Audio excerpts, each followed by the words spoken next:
एक लड़की की शादी उसकी मर्जी के खिलाफ एक सीधे साधे लड़के से की जाती है, जिसके घर में एक माँ के अलावा और कोई नहीं है। दहेज में लड़की को बहुत सारे उपहार और पैसे मिले होते हैं। लड़की किसी और लड़के से बेहद प्यार करती थी और लड़का भी। लड़की शादी होके आ गई अपने ससुराल। सुहागरात के वक्त लड़का दूध लेके आता है तो दुल्हन सवाल पूछती है अपने पति से। एक पत्नी की मर्जी के बिना पति उसको हाथ लगाए तो उसे बलात्कार कहते हैं या हक। पति ने कहा, आपको इतनी लंबी और गहरी जाने की कोई जरूरत नहीं है, बस दूध लाया हूं, पी लीजिएगा, हम सिर्फ आपको शुभ रात्रि कहने आए थे, कह के कमरे से निकल जाता है।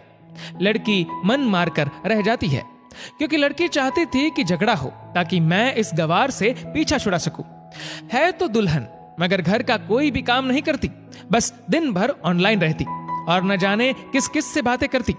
मगर उधर लड़की की माँ बिना शिकायत के दिन भर चूल्हा चौका से लेकर घर का सारा काम करती, मगर हर पल अपने होठों पर मुस्कुराहट लेके फिरती। लड़का एक कंपनी में छोटा सा मुलाजिम है और बेहद ही मेहनती और ईमानदार। करीब महीने भर बीत गए मगर पति पत्नी अब तक साथ नहीं सोए। वैसे लड़का बहुत शांत स्वभाव वाला था, इसलिए वह ज्यादा बातें नहीं करता था। बस खाने के वक्त अपनी पत्नी से पूछ लेता था कि कहाँ खाओगी, अपने कमरे में या हमारे साथ। और सोने से पहले डायरी लिखने की आदत थी जो वह हर रात को लिखता था। ऐसे लड़के के पास एक स्कूटी था। वह रोज बाहर जाती थी, पति के ऑफिस जाने के बाद और पति के वापस लौटते ही आ जाती थी। छुट्टी का दिन था, लड़का भी घर पे ही था, तो लड़की ने अच्छे भले खाने को भी गंदा कह के माँ को अपशब्द बोल के खाना फेंक देती है। मगर वह शांत रहने वाला उसका पति अपनी पत्नी पर हाथ उठा देता है, मगर माँ अपने बेटे को बहुत डांटती है। इधर लड़की को बहाना चाहिए था झगड़े का जो उसे मिल गया था। वह पैर पटकती हुई स्कूटी लेके निकल पड़ती है। लड़की जो रोज घर से बाहर जाती थी वह अपने प्यार से मिलने जाती थी। लड़की भले टूट कर चाहती थी लड़के को, मगर उसे पता था कि हर लड़की की एक हद होती है जिसे इज्जत कहते हैं, वह उसको बचाए रखी थी। इधर लड़की अपने प्यार के पास पहुंचकर कहती है, अब तो एक पल भी उस घर में नहीं रहना है मुझे। आज गवार ने मुझ पर हाथ उठा के अच्छा नहीं किया। लड़की ने कहा, अरे तुमसे तो मैं कब से कहता हूं कि भाग चलो मेरे साथ कहीं दूर, मगर तुम हो कि आजकल पे लगी रहती हो। लड़की ने कहा, शादी के दिन मैं आई थी तो तुम्हारे पास, तुम्ही ने तो लौटाया था मुझे। लड़के ने कहा, खाली हाथ कहां तक भागोगे, तुम ही बोलो। मैंने तो कहा था कि कुछ पैसे और गहने साथ ले लो, तुम तो खाली हाथ आई थी। आखिर दूर एक नई जगह में जिंदगी नए सिरे से शुरू करने के लिए पैसे तो चाहिए ना। लड़की ने कहा, तुम्हारे और मेरे प्यार के बारे में जानकर मेरे घर वालों ने बैंक के पासबुक, एटीएम और मेरे गहने तक रख लिए थे, तो मैं क्या लाती अपने साथ। हम दोनों मेहनत करके कमा भी तो सकते थे। लड़के ने कहा, चलाकर इंसान पहले सोचता है और फिर काम करता है। खाली हाथ भागते तो ये इश्क का भूत 2 दिन में उतर जाता, समझी। और जब भी तुम्हें छूना चाहता हूं, बहुत नखरे हैं तुम्हारे, बस कहती हो शादी के बाद। लड़की ने कहा, हाँ शादी के बाद ही अच्छा होता है ये सब, और सब तुम्हारा तो है। मैं आज भी एक कुंवारी लड़की हूं, शादी करके भी आज तक उस गवार के साथ सो न सकी, क्योंकि तुम्हें ही अपना पति मान चुकी हूं। बस तुम्हारे नाम की सिंदूर लगानी बाकी है, बस वह लगा दो, सब कुछ तुम अपनी मर्जी से करना। लड़के ने कहा, ठीक है मैं तैयार हूं, मगर इस बार कुछ पैसे जरूर साथ लेके आना। मत सोचना हम दौलत से प्यार करते हैं, हम सिर्फ तुमसे प्यार करते हैं, बस कुछ छोटी मोटी बिजनेस के लिए पैसे चाहिए। लड़की ने कहा, उस गवार के पास कहां होगा पैसा, मेरे बाप से 3 लाख रुपया ऊपर से मारुति कार ली है, बस कुछ गहने हैं वह लेके आओगी आज। लड़का लड़की को होटल का पता देकर चला जाता है। लड़की घर आके फिर से लड़ाई करती है, मगर अफसोस वह अकेली चिल्लाती रहती है, उससे लड़ने वाला कोई नहीं था। रात 8 बजे लड़के का मैसेज आता है व्हाट्सएप पे कि कब आ रही हो। लड़की जवाब देती है, सब्र करो, कोई सोया नहीं है, मैं 12 बजे से पहले पहुंच जाऊंगी, क्योंकि यहां तुम्हारे बिना मेरी सांसें घुटती है। लड़के ने कहा, ओके जल्दी आना, मैं होटल के बाहर खड़ा रहूंगा, बाय।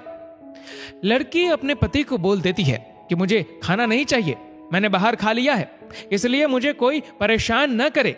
इतना कह के दरवाजा बंद करके अंदर आती है कि पति बोलता है कि वह अलमारी से मेरी डायरी दे दो, फिर बंद करना दरवाजा, हम परेशान नहीं करेंगे। लड़की दरवाजे खोले बिना कहती है कि चाबियां दो अलमारी की। लड़के ने कहा, तुम्हारे बिस्तर के पैरों तले है चाबी। मगर लड़की दरवाजा नहीं खोलती, बल्कि जोर जोर से गाना सुनने लगती है। बाहर पति कुछ देर दरवाजा पीटता है, फिर हार कर लौट जाता है। लड़की ने बड़े जोर से गाना बजा रखा था। फिर वह अलमारी खोल के देखती है जो उसने पहली बार खोला था, क्योंकि वह अपना सामान अलग अलमारी में रखती थी। अलमारी खोलते ही हैरान रह जाती है। अलमारी में उसके अपने पासबुक, एटीएम कार्ड थे जो उसके घर वालों ने छीन के रखे थे। खोल के चेक किया तो उसमें वह पैसे भी ऐड थे जो दहेज में लड़के को मिले थे, और बहुत सारे गहने भी जो एक पेपर के साथ थे, और उसकी मिल्कियत लड़की के नाम थी।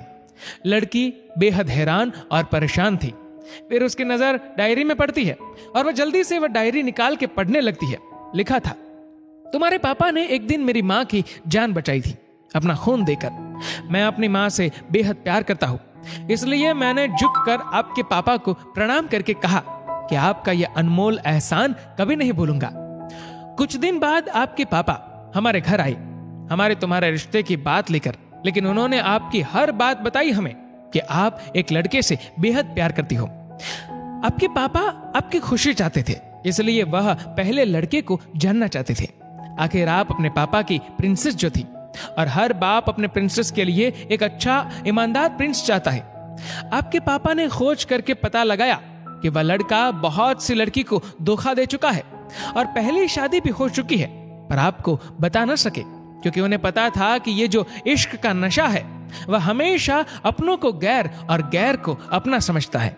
एक बाप के मुंह से एक बेटी की कहानी सुनकर मैं अचंभित हो गया। हर बाप यहां तक शायद ही सोचे। मुझे यकीन हो गया था कि एक अच्छा पति होने का सम्मान मिले न मिले, मगर एक दामाद होने की इज्जत मैं हमेशा पा सकता हूं। मुझे दहेज में मिले सारे पैसे मैंने तुम्हारे अकाउंट में जमा कर दिए हैं, और तुम्हारे घर से मिली गाड़ी आज भी तुम्हारे घर पे है, जो मैंने इसलिए भेजी ताकि जब तुम्हें मुझसे प्यार हो जाए तो साथ चलेंगे कहीं दूर घूमने। रही बात दहेज की, दहेज इस नाम से नफरत है मुझे, क्योंकि मैंने इस दहेज में अपनी बहन और बाप को खोया है। मेरे बाप के अंतिम शब्द भी यही थे कि किसी बेटी के बाप से कभी 1 रुपया न लेना, मर्द हो तो कमा के खिलाना, तुम आजाद हो, कहीं भी जा सकती हो। डायरी के बीच पन्नों पर तलाक की पेपर है, जहां मैंने पहले ही साइन कर दिया है। जब तुम्हें लगे कि अब इस गवार के साथ नहीं रहना है तो साइन करके कहीं भी अपनी सारी चीजें लेके जा सकती हो। लड़की हैरान थी, परेशान थी। न चाहते हुए भी गवार के शब्दों ने दिल को छुआ था। न चाहते हुए भी गवार के अनदेखे प्यार को महसूस करके पलकें नम हुई थी। आगे लिखा था, मैंने तुम्हें इसलिए मारा क्योंकि आपने माँ को गाली दी, और जो बेटा खुद के आगे माँ की बेइज्जती होते सहन कर पाए, फिर वह बेटा कैसा? कल आपके भी बच्चे होंगे, चाहे किसी के साथ भी हो, तब महसूस होगी माँ की महानता और प्यार। आपको दुल्हन बना के हम सफर बनाने लाया हूं, जबरदस्ती करने नहीं। जब प्यार हो जाए तो भरपूर वसूल कर लूंगा आपसे। आपके हर गुस्ताखी का बदला हम शिद्दत से लेंगे। हम आपसे, अगर आप मेरी हुई तो बेपनाह मोहब्बत करके, किसी और की हुई तो आपके हक में दुआएं मांग के। लड़की का फोन बज रहा था जो वाइब्रेशन मोड पे था। लड़की अब दुल्हन बन चुकी थी। पलकों से आंसू गिर रहे थे। सिसकते हुए मोबाइल से पहले सिम निकाल के तोड़ा, फिर सारा सामान जैसा था वैसे रख के न जाने कब सो गई, पता नहीं चला। सुबह देर से जागी, तब तक गवार ऑफिस जा चुका था। पहले नहा धोकर साड़ी पहनी, लंबी सी सिंदूर डाली अपनी मांग में, फिर मंगलसूत्र, जबकि पहले एक टिक्की जैसी साइड पे सिंदूर लगाती थी ताकि कोई लड़का ध्यान न दे। मगर आज 10 किलोमीटर से भी दिखाई दे ऐसी लंबी और गाढ़ी सिंदूर लगाई थी दुल्हन ने। फिर किचन में जाके सासू माँ को जबरदस्ती कमरे में लेके तैयार होने को कहती है, और अपने गवार पति के लिए थोड़े नमकीन, थोड़े हलवे और चाय बना के अपनी स्कूटी में सासू माँ को जबरदस्ती बिठाकर, जबकि कुछ पता ही नहीं है उनको कि बहू आज मुझे कहाँ ले जा रही है, बस बैठ जाती है। फिर रास्ते में सासू माँ को पति के ऑफिस का पता पूछकर ऑफिस पहुंच जाती है। पति हैरान रह जाता है पत्नी को इस हालत में देखकर। पति ने कहा, सब ठीक तो है ना माँ? मगर माँ बोलती, इससे पहले पत्नी गले लगाकर कहती है कि अब सब ठीक है, I love you for ever. Office के लोग सब खड़े हो जाते हैं तो दुल्हन कहती है कि मैं इनकी धर्म पत्नी हूँ, बनवास गई थी, सुबह लौटी हूँ, अब 1 महीने तक मेरे पतिदेव ऑफिस में दिखाई नहीं देंगे। ऑफिस के लोगों ने कहा क्यों? तब दुल्हन ने कहा क्योंकि हम लंबी छुट्टी पे जा रहे हैं साथ साथ। पति ने कहा पागल? दुल्हन ने कहा आपके सादगी और भोलेपन ने बनाया है। सभी लोग तालियां बजाते हैं और दुल्हन फिर से लिपट जाती है अपने गवार से, जहां से वह दोबारा कभी भी छूटना नहीं चाहती। बड़े कड़े फैसले होते हैं कभी कभी हमारे अपनों के, मगर हम समझ नहीं पाते कि हमारे अपने हमारी फिक्र खुद से ज्यादा क्यों करते हैं। माँ बाप के फैसलों का सम्मान करें, क्योंकि ये 2 ऐसे शख्स हैं जो आपको हमेशा दुनियादारी से ज्यादा प्यार करते हैं। दोस्तों, इस वीडियो को लेकर आपकी क्या राय है नीचे कमेंट करके जरूर बताएगा। और अगर आपको वीडियो अच्छा लगा हो तो इस वीडियो को लाइक करेगा, शेयर करेगा ज्यादा से ज्यादा लोगों तक। और ऐसी और भी इंस्पिरेशनल वीडियोस के लिए सब्सक्राइब करें हमारे यूट्यूब चैनल को और फेसबुक पर फॉलो करें हमारे पेज को। धन्यवाद।